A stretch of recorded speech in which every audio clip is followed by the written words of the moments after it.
Alright guys, welcome back to another video here, and I want to make this video uh, different. This is not going to be a prediction. This is going to be more about the Iran situation in the FIFA World Cup 2026 that's coming up in a couple of weeks.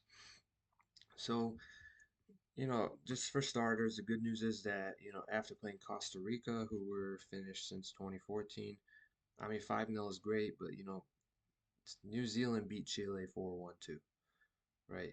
Both beat similar sides in similar ways. Beating Costa Rica 5-0 does not mean that you are going to beat New Zealand 5-0 because it's not like New Zealand's incapable of doing the same. This is a team that has completely declined since 2014. Just like they were in 2018, 2022. Yeah. They just got, progressively worse. Um, Nigeria, they made some mistakes, but there were some positives.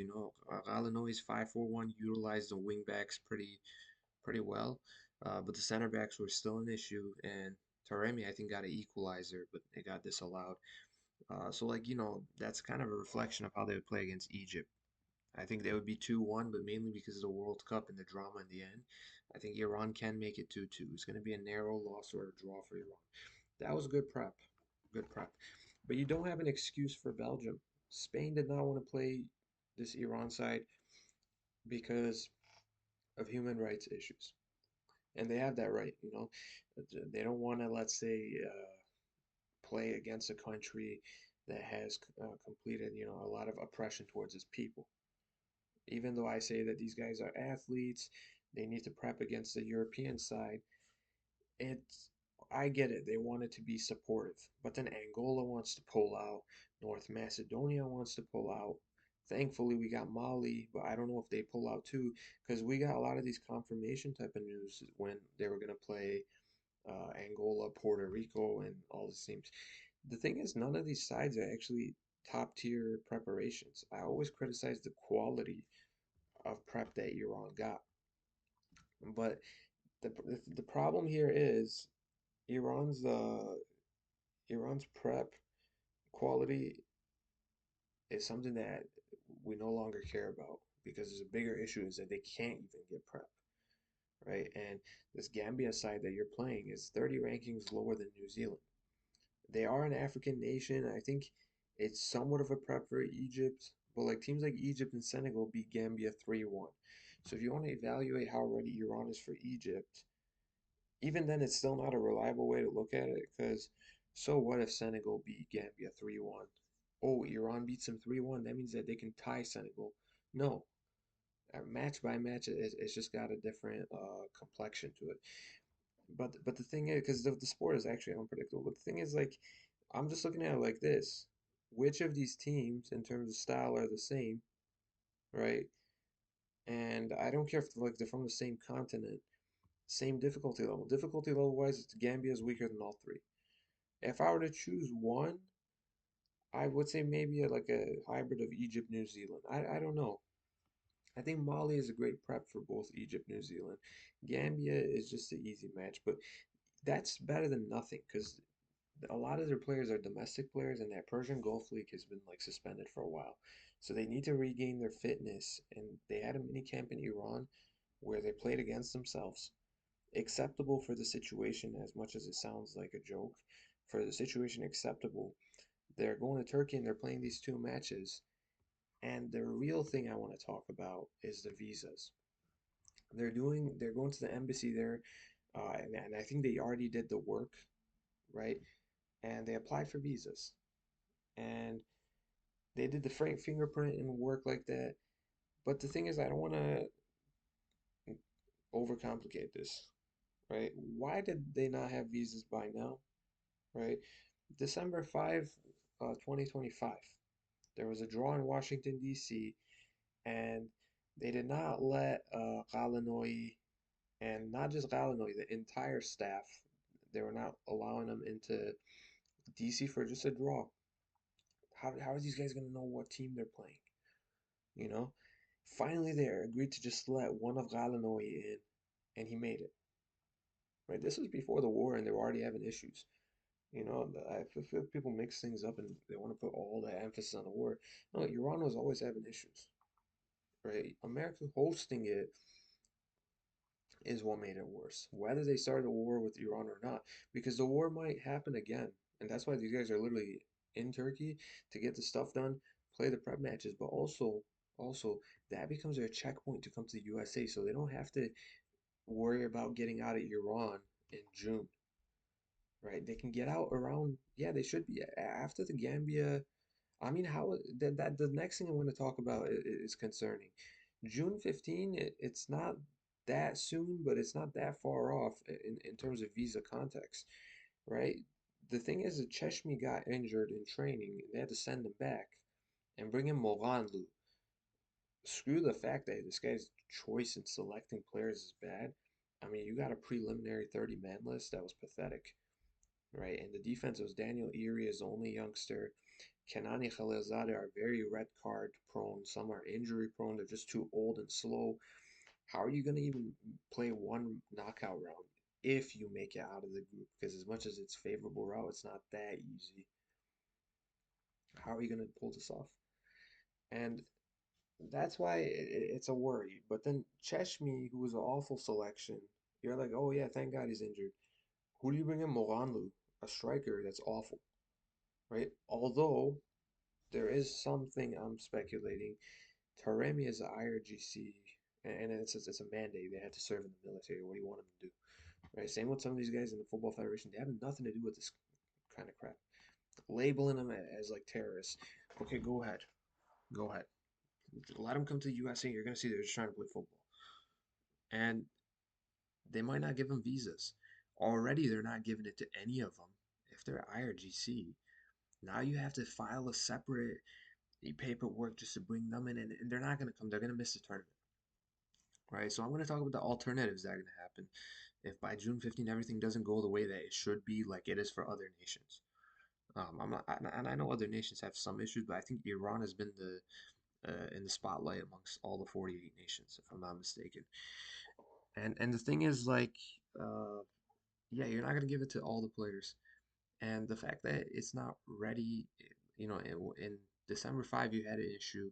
You're like, oh yeah, this was just for the World Cup draw. We're going to be at the World Cup without issues. Then comes the FIFA Congress, I think 70th something annual ceremony. It was in Canada. And Mehdi Taj had his visa actually. Yeah, he came to Canada, and at the checkpoint they say your visa is not valid or something. They took it from him and they sent him back to Iran, right? And they called out the disrespectful behavior from Canadians, and they apologized. What's the use though? You missed out on the ceremony. You missed out on the ceremony. You did not solve the issue properly in DC for the draw. And I don't blame them. It's just a draw. Let's go see what team we got. At least we can send one representative. But then over here, you're also having problems. You go back home and then you say, don't worry, we are still going to be present at the World Cup, right? It's starting to look like a bunch of fake assurances, a bunch of fake announcements that don't mean anything. You know, Infantino came to the Costa Rica match where Iran won 5-0. You'd ask, like, why here amongst all the matches? I'm here to assure that the Iranian side is going to be present at the World Cup without any issues. Well, thanks for your support. That sounds very supportive, right? Uh, so far, they're in doubt. How are they going to get to the country if they don't have any visas? Well, it's hard to believe that this Iran side is pretty good, but we'll let them play. Okay, so you didn't let them play in Mexico, and then you said Iran can play in the U.S. as scheduled, but you're not going to give them visas. And for each non-World Cup related occasion, they had issues. And now, 30 days before the World Cup, they don't have their visas. Less than 30 days, sorry. How can that be? Because they want them to fail to come to the U.S. so they can say, I encourage Iran to come, but I guess they felt like not coming. They chose to withdraw. So you can wrongfully take a nation that qualified and dump them out of the tournament for your own benefit. That's the type of person Donald Trump is. Not only do you have no clue what the sport is about, but then you want to make it have your own intervention and ruin the experience for everyone else for different reasons. This is just an Iranian perspective. Go look at the ticket prices, fans not being able to travel from other nations, security reasons. Yeah, this is horrible. We've set bad precedents with the Copa America. We've set it with the Club World Cup. This guy has no clue what he's doing. And Infantino is the even bigger embarrassment for his lack of power. But then again, it's Donald Trump's country. Even if it's a bad decision, he can't do much about it. So what's the point of these assurances? And then Taj showing why this Islamic government is corrupted because I just want my country to do well. I do not support this type of system. And it's not because of things like hijab or whatever it is. Those rights matter a lot. Yeah, basic rights matter, but the root cause of the problem is the people that are running the country, they don't know what they're doing. In every area, we called out Donald Trump on his bad intervention. This is just football. At the end of the day, he's made some normal decisions too. There are some stupid people in Iran. Mehdi Taj, the president of the federation, does not know what he's doing, right? Galanoui does not know what he's doing. Look how old this team is. His criteria for the preliminary 30-man list was loyalty to the government. Basically, none of them were informed players. How are you going to come do well? You're going to go through all this hell to come to the World Cup, uh, and then this is the type of squad you pick. And this is a favorable route, but it's not that easy. Belgium, Egypt are better than Iran at the moment. New Zealand is like a narrow victory or like a tie. None of them are easy. Nothing really changed. It's just a best third that might save us with 3 to 4 points. We're going to get the same 3 points as always. I think Iran is a 2 to 4 point side. Looking at it critically and accurately for what it is, Iran is a 2 to 4 point side. They can draw New Zealand and draw Egypt only because of VAR in the last minutes, but then they're going to lose to Belgium. They don't got a plan. Spain didn't want to play them, right? How are you going to prep? Iraq's playing Spain. Egypt played Spain. You can't play Spain. These are teams that you're going to face later on. They got much more stronger background playing against other European sides. And it's just sad. And when I say the people in Iran are stupid, yeah, I'm not just trying to call out the, the regime and stuff like that. Because the thing is, for you to come and set these criterias, you're making your situation harder. Some of them are realistic, pretty fair. Security, giving visas to IRGC players. But then you want to tell people what type of flags to bring into the stadiums. I do not support Khamenei and I do not support Pahlavi. Okay? But both sides should be allowed to bring whatever flags they want to the stadium. You are not going to tell people from over there what flags to bring. You need to find a way to get over here and then worry about other people. You're not allowed to tell people what to do and control their basic rights. Somehow FIFA actually listened to that. That was the interesting part. Go ahead and listen to that, but like you should fulfill the visas first. That's a bigger priority. I could care less about what flag the fans bring. You've done this so many times now. I better not hear Infantino confirm their participation like between now to May 29th if they don't have a visa in their hands. Because after the Champions League finals, these guys are going to gather with their teams and they're headed towards the USA. Which brings me to this. In a situation where Iran cannot play, basically, each team is given a freebie of 3 points. New Zealand's going to be given 3 points, Belgium 3 points, Egypt 3 points. With the best third option, New Zealand just needs a draw against Egypt, and all three sides are going to go through. Yeah, it sucks.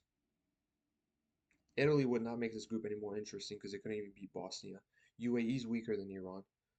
The replacements are not ready to play. There's not time for playoffs, so this would be the alternative, and I hope it doesn't happen because so much fake news being spread around. It's just chaotic. We're gonna have to wait and see. Until then, I'm gonna wish the best for the side. Thank you guys for watching and stay tuned in for more videos.